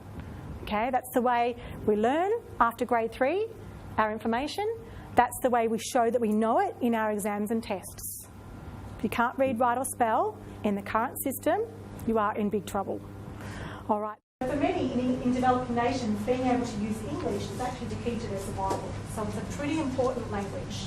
And it's the language that we've got. We have to work with it. All right, now John Stein says there are 2 pathways for reading. There is direct visual analysis down the bottom. That is your top readers. You're picked it up in 3 months at school and are now reading Harry Potter readers. Up the top, if you've got your visual processing style readers, you've got to analyse the phonology. So you're going do, oh, go, then you're sticking all together, do, oh, go, dog. Okay, so you're getting it step by step. Whole reading versus phonics. This is something I get a lot of talk about. There's a lot of people out there who've got children who've got children with dyslexia, and they don't like reading recovery. It's what we've got, and we use it, and it's an expensive program, and it's there, and it's in place. But what they find it does is it teaches their kids to memorise words. It doesn't teach them to attack words. That's the general rule of thumb I get. I don't know how true that is, but that's what they tell me. So we've got learning to read by osmosis, powering through by seeing a word 3 times, seeing a word 5 times, seeing a word 10 times. It just goes in. It's in the memory bank. I can see it in any font, in any context, in any book, in any billboard, in any advertising, and I always know it's going to be cat. That's reading by osmosis. That's whole reading. Give kids lots of exposure to different texts and they'll get it. Okay? Reading by phonics is where you actually have to learn to hear the sounds. It's a tool. It doesn't work for every word. In fact, it doesn't work for quite a few words, as we know. But it can be a hook for kids to hang on if they just can't hear the sounds. So learning to read is a sequential process. For kids with dyslexia who aren't reading in grades 3s, 4s, 5s and upwards, the only way to fix it is to go back and look at the reading process from start to finish and work out which bit they missed, right? Because they will have missed something. They won't know the sounds the letters make. So you've got to work it out. You've basically got to work it out. Now, there's an e-book which I offer when you buy the real book, which actually goes through the whole process of learning to read from row to go. And if you are somebody who wants to give their child some extra practice at home, that might be a good option because you can look at the reading process because it's pretty much set. And a lot of what I've learnt about the reading process, I learnt from Sally Shaywitch, who's the American dyslexia expert. She writes about it beautifully in her book, Overcoming Dyslexia. She goes right back through the whole process from where to go, and I learnt it from her. So how can we help kids with phonics? Mirrors in the prep classrooms where they can actually see their mouths moving, hands under their chins so they can feel the sounds as they're coming into their mouths. I actually have written a song called the Alphabet Sound Song, and I was going to play it for you tonight. I've got a professional singer who's actually going to sing it for us. It became very apparent to me that we teach the kids the alphabet with the alphabet song, but we don't actually teach them the sounds. That comes when we learn to read. We teach them by talking, but if they don't understand the relationship between the letters, they miss that bit. So I've written a song, and I'm going to get somebody really special to sing it, and I'm going to make it a free download from the website. And basically, I'm hoping it becomes the next song that we all teach our kids after we teach them the alphabet song. So I'm not going to sing it for you tonight, but it's kind of catchy. So what we need to do, we need to teach phonemes, syllables, chunking and affixes. And if you don't know what all those things are, there is a lot of detail in that ebook, and there's also a little bit more information in the book. You need a phonics-based reading program in every school. That's my opinion. I think every school should have a phonics-based reading program for little kids. You can use reading practice in the form of poetry, rhyming, karaoke, SingStar. Great ways to help teach kids practice. You can give them visual, auditory and kinesthetic cues. I met a mum the other day whose son learns his spelling words by, he was learning opposites, and he goes, O-P-P-P-O-S-I-T-E. She said he went from getting 0 on his maths test to getting 10 out of 10 every week. She said we just found a way to get him remembering. There's lots of different great strategies to learn spelling. Spelling tests are a big thing for kids with dyslexia. They often invariably remind them every week that they're really bad at spelling. There's a couple of ways to tackle it. You can find a way to help them remember, which is what I tend to do, because at the end of the day, I want my kids to be able to spell as they move through school. But I know I had a parent recently email me and say that the spelling results were being broadcast on the school notice board, and her daughter was getting 2 out of 20 every week, and she said her daughter went from being really happy to being really sad. And she said, I can just see her spiralling. She said, you know, what do you think I should do? And I said, well, I think you just need to go in and talk to the teacher and explain the impact that those test results being advertised are having. That's just go and communicate. Just go and open the door and communicate. So it sounds really amazing, doesn't it, in this day and age that a teacher would do that, but there are still teachers doing things like that. Often you find the kids who are really academic, they know they're really academic and they know they're really good. They get lots of pats on the back, but we just need to keep in mind that the kids who are struggling, they don't need to have their results advertised. All right, now this brain training is something I learnt about also in The Brain That Changes Itself and also in Sally Shaywitz's book. Sally Shaywitz says, I urge parents of dyslexic children to make fluency training, repeated oral reading their number one priority. There are very few activities for a dyslexic reader that provide as much improvement for the amount of time spent as does guided, repeated oral reading. Now, I took this information, and remember, I'm just focusing on my kids here, and I created brain training exercises that I knew highlighted their weaknesses, okay, their specific weaknesses. And on the back of the room there on the wall, you'll actually see 3 brain training exercises. One for a grade 1, one's for a grade 3 at that time it was, and one is for a grade 5 at that time it was. And you'll see what I've done. I just did it as an experiment, but I had enormous success with it, enormous success with my kids. They're actually quite good readers, my children, in the sense that when they read slowly, but they read accurately and they read for meaning. But it's really hard work for them. But what this does is it doesn't teach children to read, it just helps to speed up their processing rates. All right, so it's not a reading strategy, it's kind of a speed up strategy. And I used it to help catch them up on their phonics because, as I said to you before, the school that we attended in Queensland didn't have any phonics program except for Letterland. So, yeah, that's what I've done. So you can have a look at those. All right, now this is the dyslexic brain signature for reading.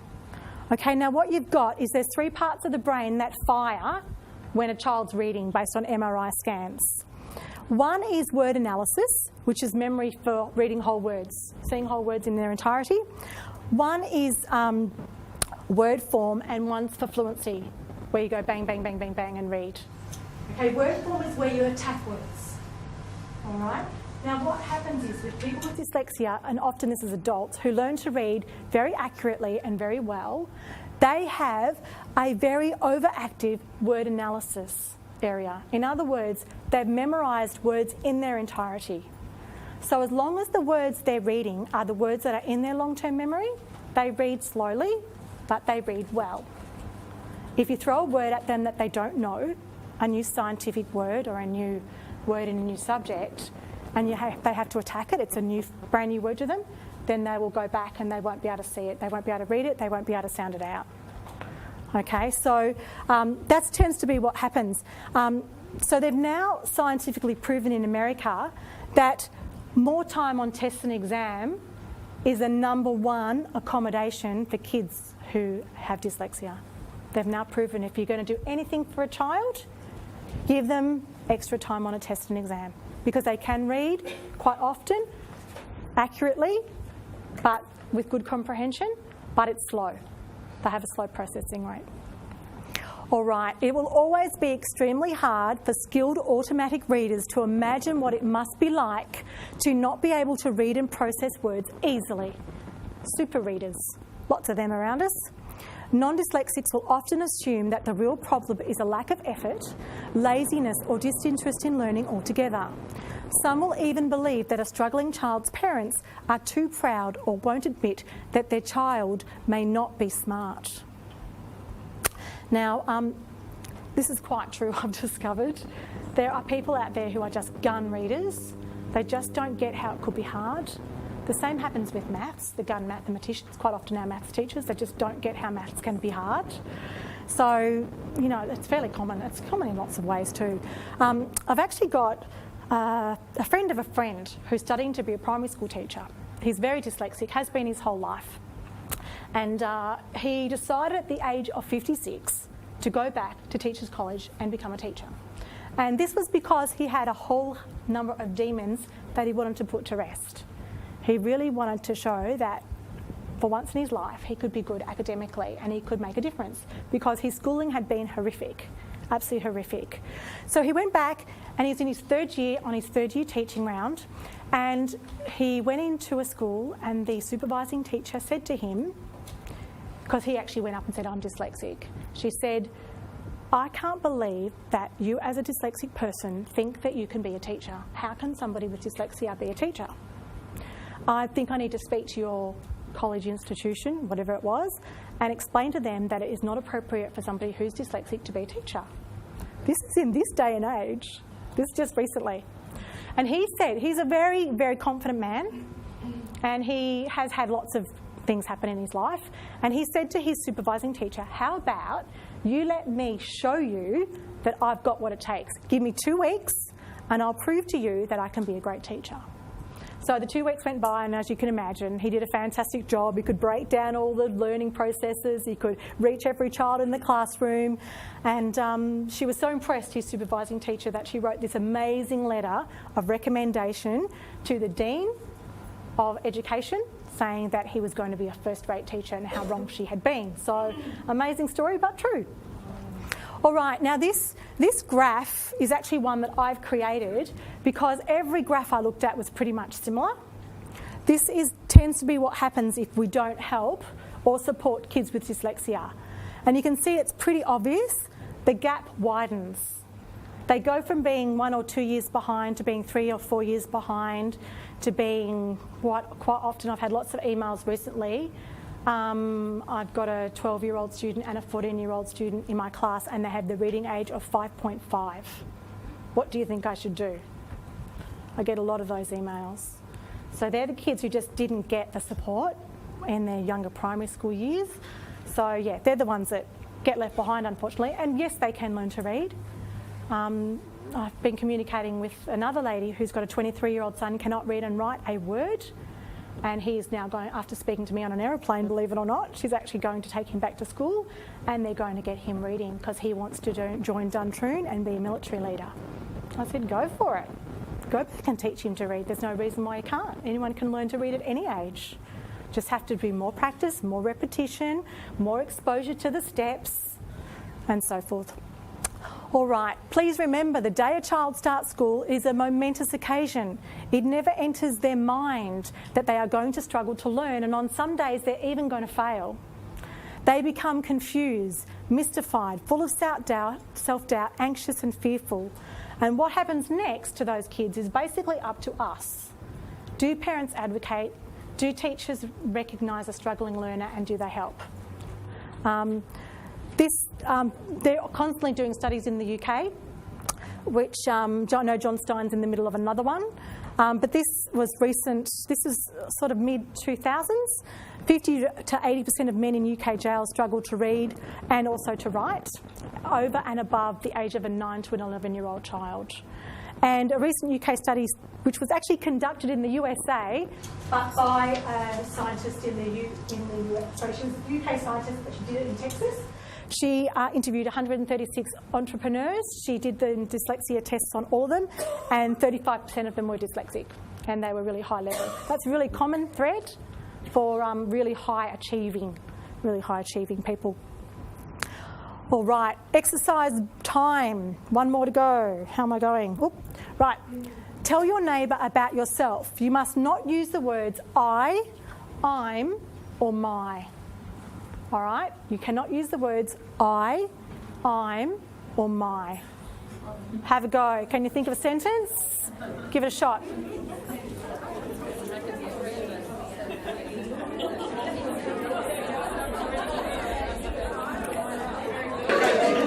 Susan's like sewing too. Second person.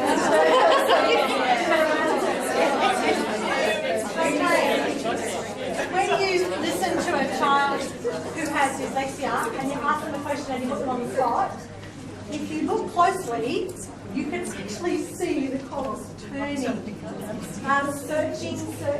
searching for the right words. They're searching for the answers. They're seeking to tell you what the answer is, but it just isn't forthcoming. Okay, it is tricky having a processing deficit. Executive dysfunction, this is another big one for kids with dyslexia. It seems to be, I heard someone say recently that goes hand in hand. I don't know that that's necessarily true. But it's poor self-organisation, it's an inability to plan, it's not being able to think quickly, not being able to spring to action if there's an emergency, not being able to stop the milk tipping over the bench, and it's tricky. They tend to be messy kids. They're the kids who come home without their school bag. Anybody who knows my son, he's done that twice this year already. How can you come home without your own school bag? I don't know, but he does. And they tend to lose everything. Now this is what I've discovered myself. This can be the child who's disorganised big time. But if your child has recognised that that's one of their traits, what they tend to do is they can go the other way and be super organised. So they can never get tripped up. They pack their bag the night before, they put everything out in the order, they know where their jocks, their socks, their school uniform is, they know where their swimming cap is, their swimming goggles is, they know everything. They will actually compensate in the other direction because they've realised that that's one of their weaknesses. They've just worked out. It's just smart. They're just smart kids who work out a way around it. But they are invariably the child who you give a task to and you walk over to them 15 minutes later and they have not started, they don't know where to start, they don't know what they were supposed to do first, they don't know where the resources are. You might see them watching everybody else trying to work out what everyone else is doing. All right, so how can we help those kids? Here's some ways. Lots of checklists. Okay, I'm a big fan of checklists. Visual, colourful timetables, graphic organisers and mind maps. Give them something concrete. Hang on to. I love planners. A lot of our schools have planners now. They're a great idea. Daily, monthly, yearly calendars. I have on my fridge a daily planner with everything that has to go to school on a specific day. Something I did very quickly just on the computer. So if they're not sure, particularly at the beginning of the year when it's all so new, they go, I know I've got library this day, I've got sport that day, I've got to take this on that day, I need my homework returned on that day. It's all there in the planner. And I even go to the point where I have a massive yearly calendar up on their wall, like a business calendar, because it enables them to mark the time as it progresses throughout the year. They can see when the school holidays come. Some of these kids have trouble knowing how to regulate their times. Alarm clocks, digital clocks. Digital clocks are really good. They tend to get a bit lost with the analogue clock. Clocks that show both, even better. So yeah, they have trouble. It's really important. You can do lots of step-by-step processes for teachers and parents. It's really great to have a space organised. Boxes for work due back this week, boxes for homework for next week, boxes for the resources I need. This is the box for my library books. Someone even said to me the other week, it's a really great idea to help them clean up their room, take a photo of the clean room, stick it on the wall, and then they know what a clean room looks like.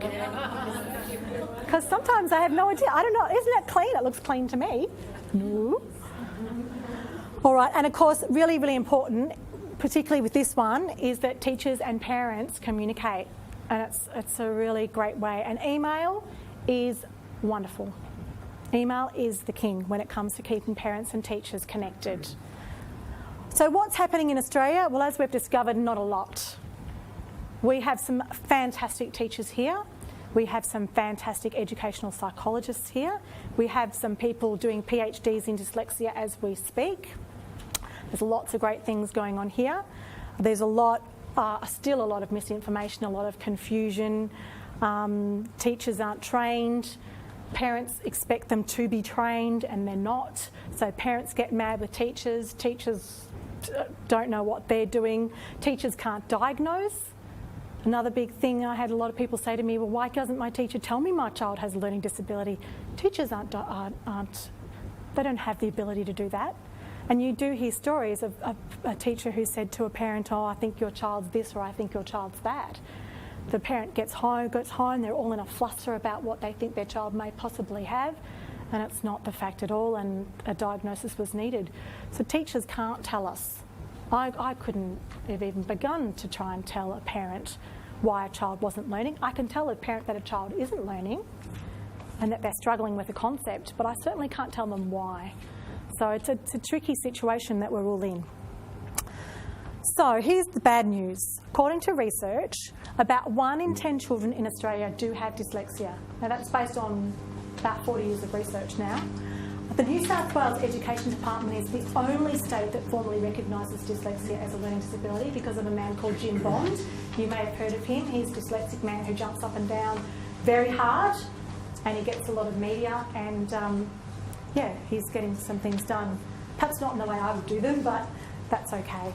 Australia is a fair way behind. If we ever get dyslexia experts out here, they are horrified, quite frankly horrified at what's going on in Australia. They cannot believe it. They just can't believe it. So that's a bit sad.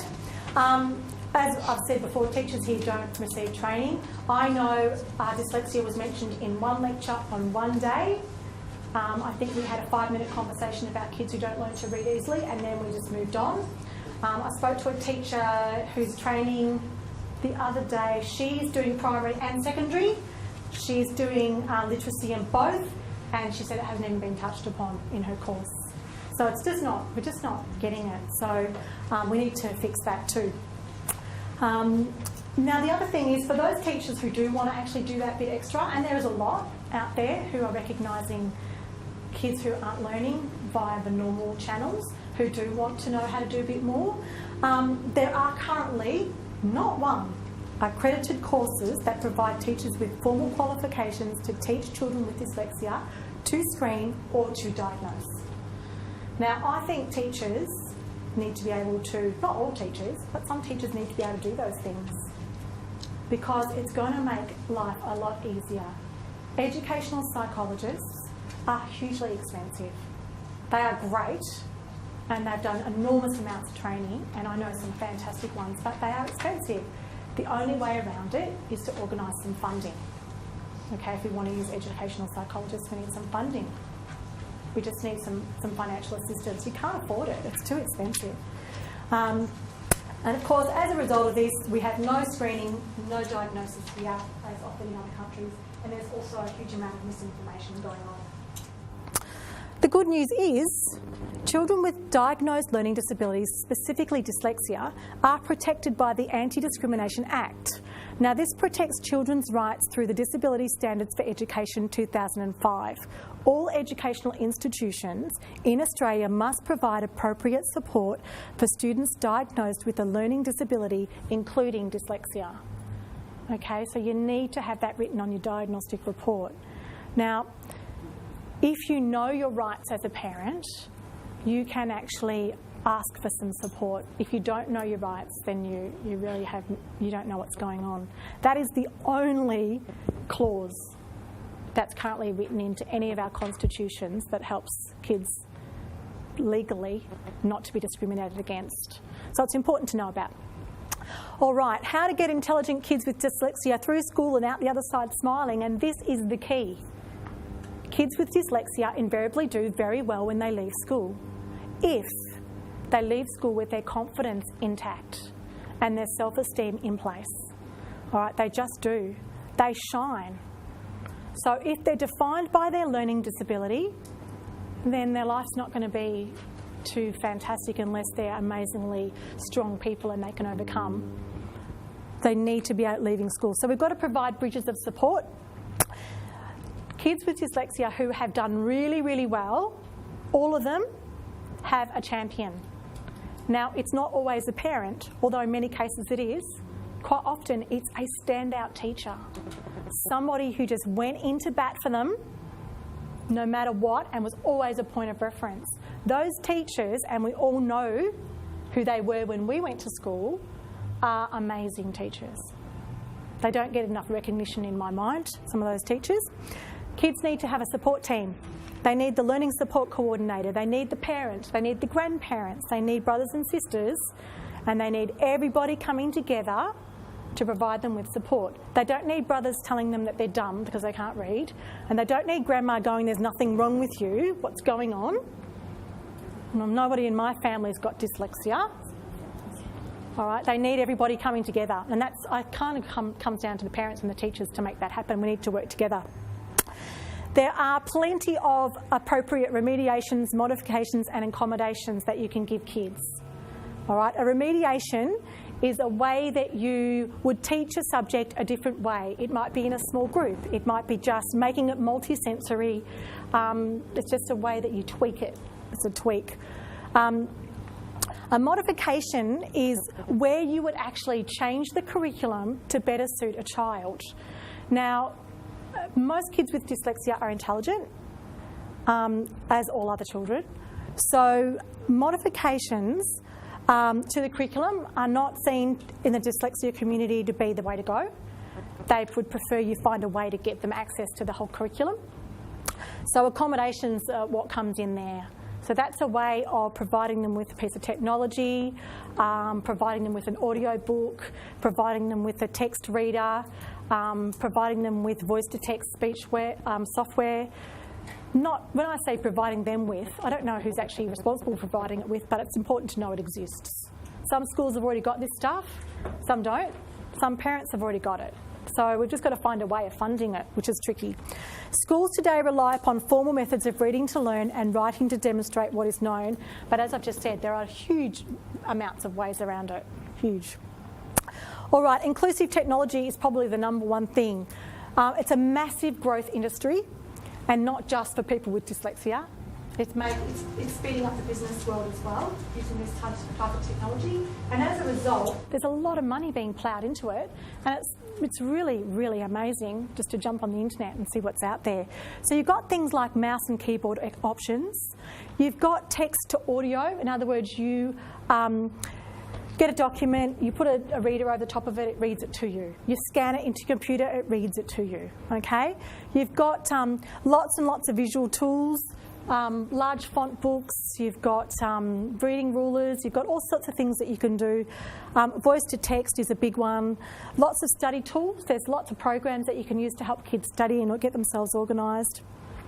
Lots of software that gives you accessibility to curriculums and to processes.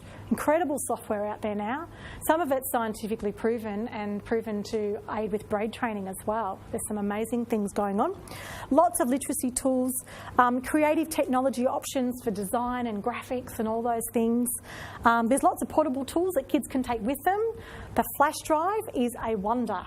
You can stick a lot of stuff on a flash drive and stick it into any computer, and all of a sudden you have a prompt for spelling, or you have a prompt for a possible synonym, and you can't work out which one to use. And there are hundreds of online resources. All right, now I'm going to introduce you to Jill Sears here. Jill's going to come up, if she would like. Jill is an NDCO. She's going to tell you what that means. And she's also going to tell you why you would call her and talk about access apps as well. Thanks, Jill. Perfect, thanks, Liz. So my name is Jill Sears. I'm located at RMIT University, so I'm hosted by RMIT.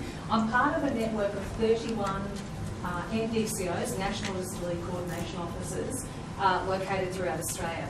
So essentially, the role came into being because we could see from research that there were kids with disabilities who were struggling to get access to education, and then post-secondary education, and then, more importantly, in many ways, employment. And so the government poured a heap of money into it and put these roles into place across the country. So essentially what we do is we try to identify barriers to each of these different areas and to put in place some strategies to really address those.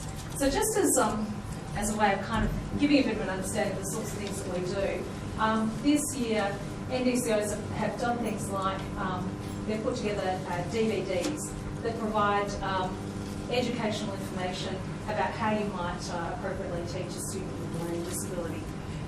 We've run sessions, in fact I ran a jigsaw session which was on learning disability, which provided some information about what a learning disability is, but then also some strategies in terms of teaching.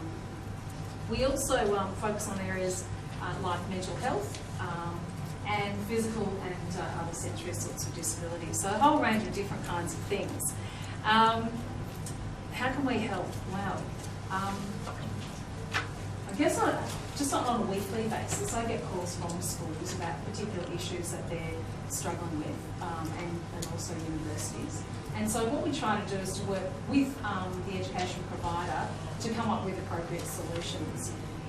In the last couple of weeks, just as an example, I've been dealing with transition issues. Lots of issues around what's going to happen next year for this particular student. Are there some other providers that can perhaps intervene, perhaps take this student into their environment and get some better outcomes?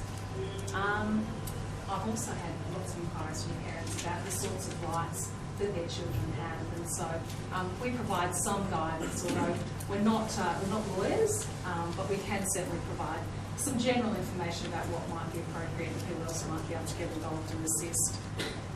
Access apps. Well, Liz, you talked lots about modifications and adjustments, and I think it's really important that that those things have been covered, because obviously there's a legal obligation, there's also a moral obligation to ensure that kids have access to an education environment which is accessible.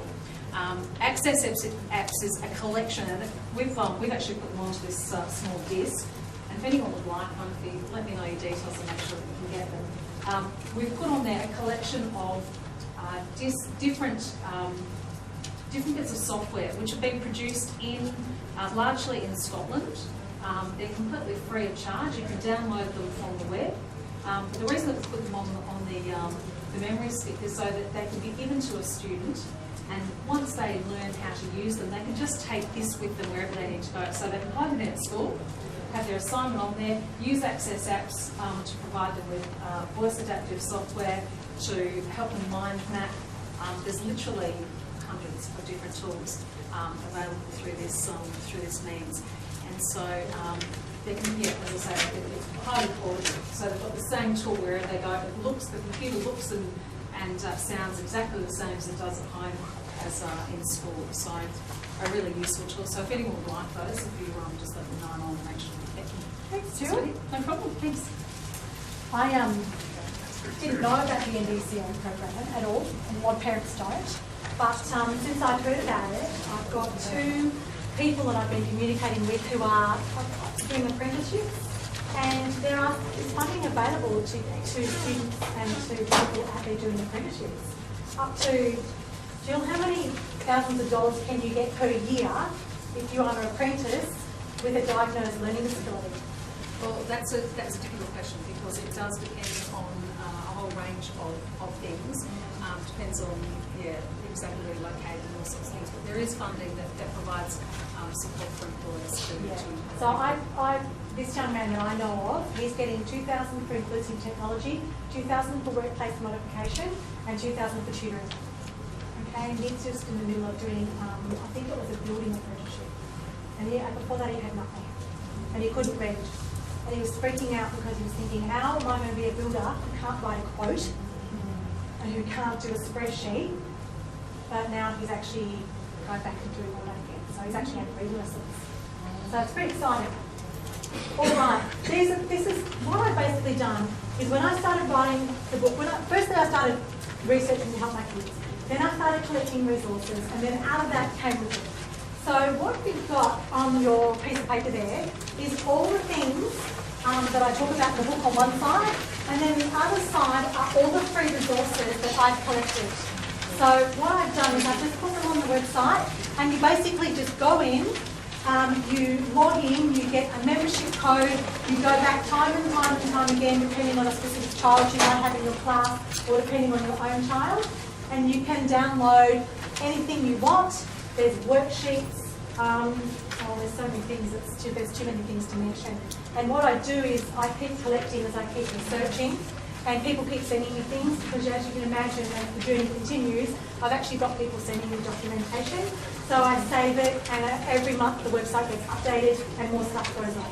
So there's about another 60 worksheets coming, downloadable worksheets, which you can use for repetition at home if you wanted. You can use them in classrooms, and they're all designed for helping kids with dyslexia. So I just keep adding to it.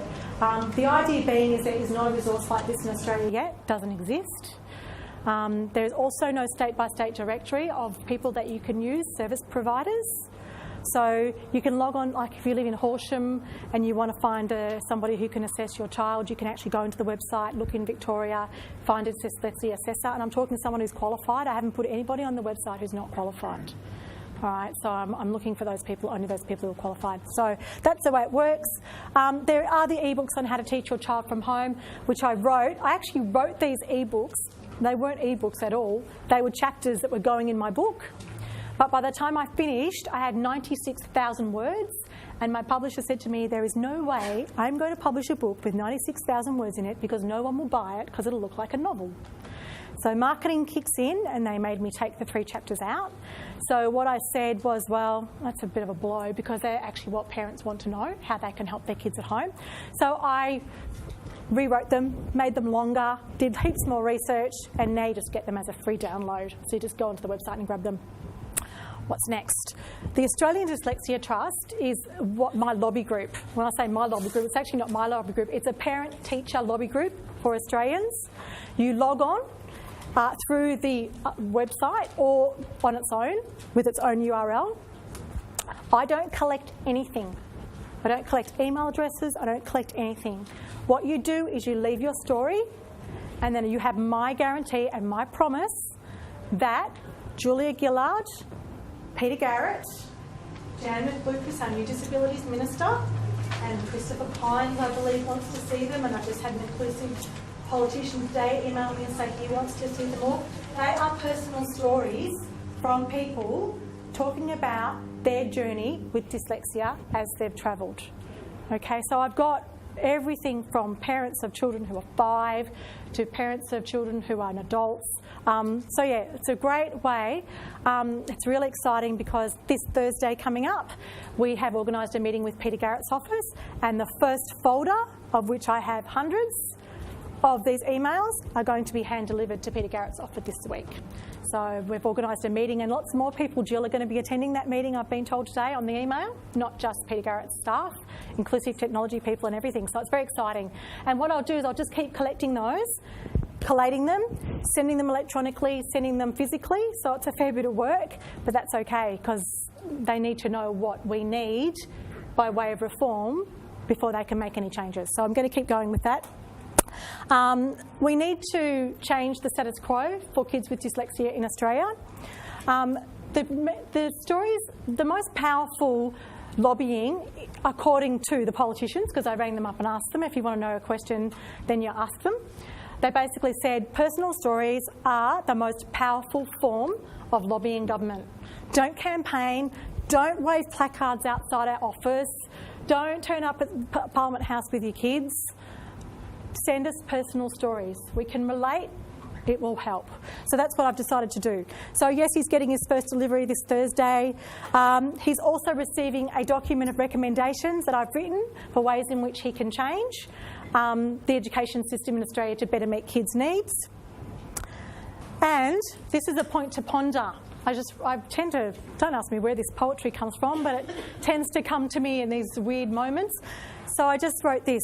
In order to be successful, a child must feel success. To contribute to society, a child must believe they have something worthwhile to give.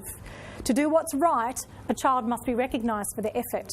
If all parents and schools gave these precious gifts to children, the world would be a better place, and perhaps our jails would be almost empty. Thank you.